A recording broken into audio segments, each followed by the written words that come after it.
What's up, everybody? Welcome back to the vlog. So yesterday I mentioned that I have another tournament coming up this weekend in Great Falls, the John William Memorial Open, and so I need to start getting ready for that tournament. What we have out on the lanes that I'm going to be bowling on today is a sport pattern that I'm not familiar with. I really don't know what it is. So I'm going to basically use the method that I talked about in a video I put out last week about how to get lined up on a shot when you don't know what's out there. So I'm going to go through and show you guys kind of my process that I follow. It doesn't necessarily mean that it's the same process that you have to follow, but I feel like it's a good way to line yourself up. The other thing I did is I brought my Holic along today, and I want to see just how well that ball reacts on a sports shot. Now, because of the ball, I'm not going to be able to do that until I get at least something opened up on the shot. So once I'm lined up, I'm going to throw a ball that's at a very rough surface, just worrying about trying to open up that pot or that line that I'm throwing on so I can switch to my Holic and see what kind of a reaction it gives me. So anyway, that's the plan for today. I'm going to start with a warm-up game so I can get my body moving and get everything kind of in sync, and we'll go from there. Let's get started.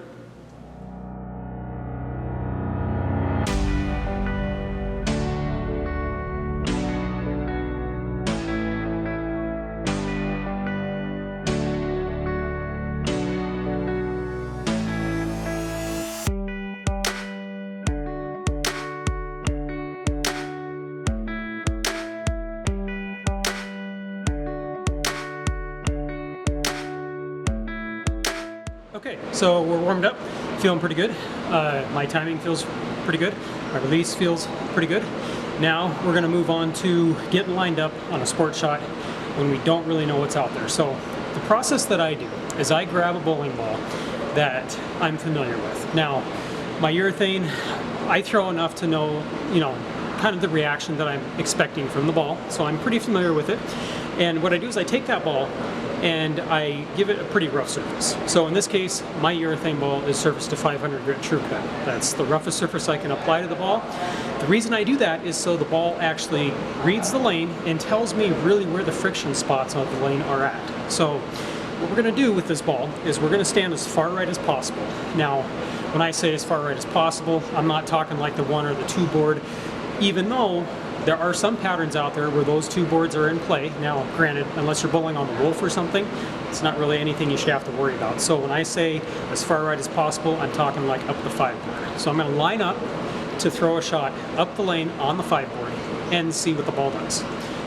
That's going to tell me whether the pattern is either short or long. Because if the ball gets up and goes to the pocket pretty strong, I'll know that I'm dealing with a shorter than usual pattern. If the ball doesn't move at 500 grit, that tells me that there's heavy volume and that the pattern is pretty long. So let's throw this first shot and we'll see where we go from there.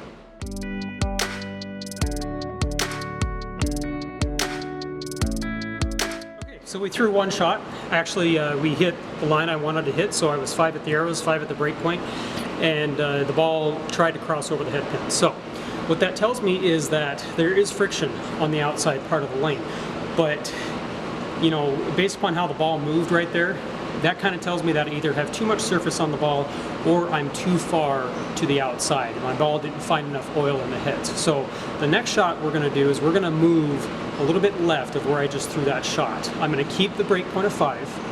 But I'm going to move my arrow target a little bit left. So instead of 5, we're probably looking at 6 or maybe 7 at the arrows. I'm going to try and get the ball into some more oil and see if we get some push out of it.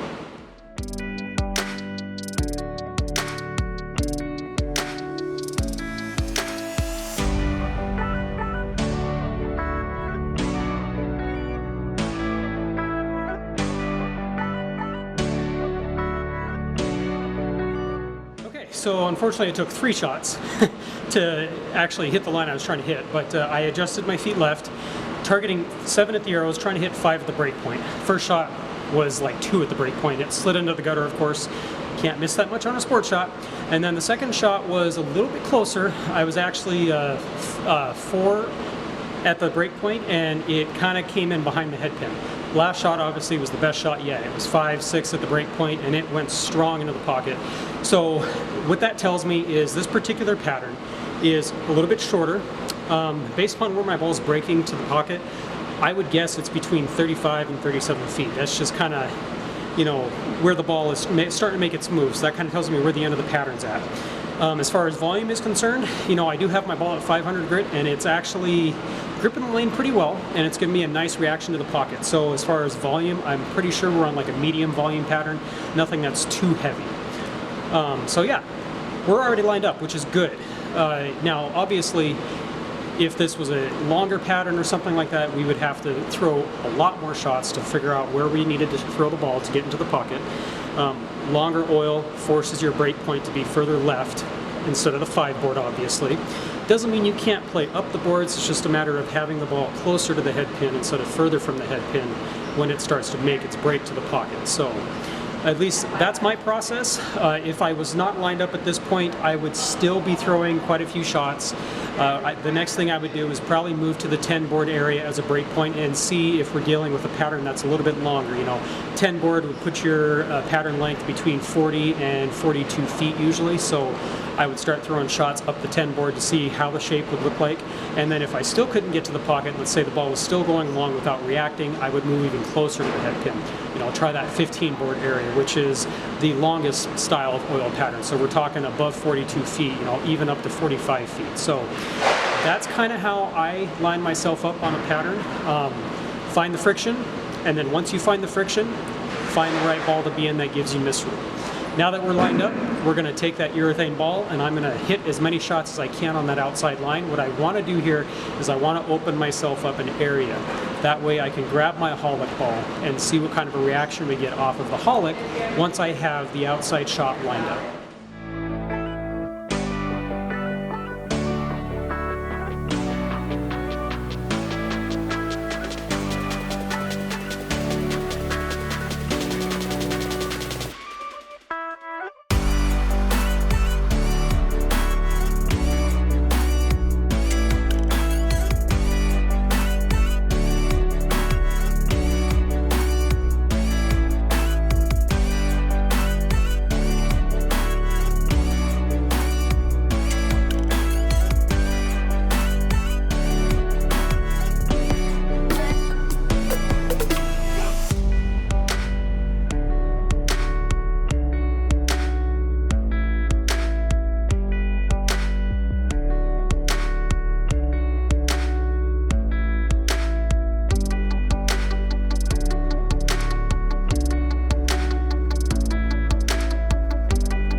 Okay, so we've thrown 2 games with urethane at 500 grit, and the lane has definitely opened up a little bit because right about the beginning of game 2, I did have them move left a little bit. My urethane is still shaping, so normally I would just stay with urethane and keep going until I started to see it come into the pocket pretty light. So, but anyway, I'm at game 4 now, so what I'm going to do is I'm going to grab my Holic. I'm going to start with it at the grit or the surface that it has on it currently, which is out of box, and just see what it gives me. I'm probably going to end up giving it a bit of rougher surface just to make it read the lanes a little bit better. And then, yeah, we'll see what the reaction looks like.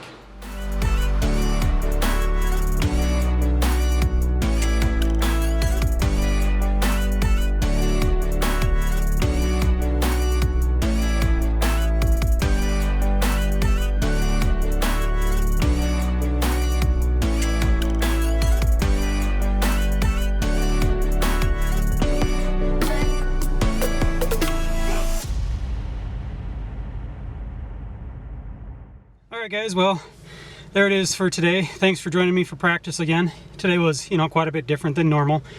I did have the opportunity to try the Holic, as you saw. The out-of-box surface was just a little too shiny. The ball was just kicking a little too hard, and then of course I would move in with it and it wasn't slowing down to turn the corner. So what I tried initially is I put a 2000 grit surface on the ball just to see if that would help you know, get the ball to slow down, and it did. But at that point then the ball was basically burning up. You know, it wasn't turning the corner consistently enough to get decent enough strikes. So I proceeded to throw a few more shots, and then I took it to 3000 grit true cut and threw some shots that way. And even then it was a little better, but you know, to the point then where it was, you know, in that zone where you didn't have enough surface and the surface wasn't smooth enough. So sometimes it would carry a strike, and then sometimes it wouldn't carry a strike and leave you like a 10 pin. And actually in one of the shots you saw there, it left me a 2.578 almost twice. So the last thing I did is I put it at 4000 grit true cut, trying to get the ball to still read the lane and still retain enough energy to, you know, drive into the pocket.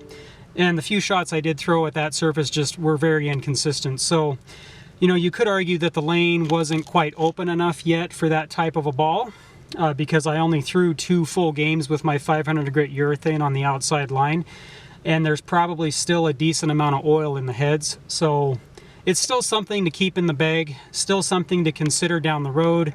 You know, I may get a chance to come out here again and try it one more time, but I don't know, we'll see. It kind of seems like it's a ball that may work, may not work, very situational. So anyway, towards the end there, I did grab my pinned down Big Bro jacked reactive ball, asymmetric, and I threw a few shots where I moved inside and tried to use the urethane carry down hold, and there was a few shots where I threw pretty good and it struck pretty good, and then, you know, of course that last shot I tugged it pretty hard and it just came all the way across the head pin and almost left me a nasty result. So you know, as far as which ball I would go to when I'm in the same situation down the road at a tournament, I don't know.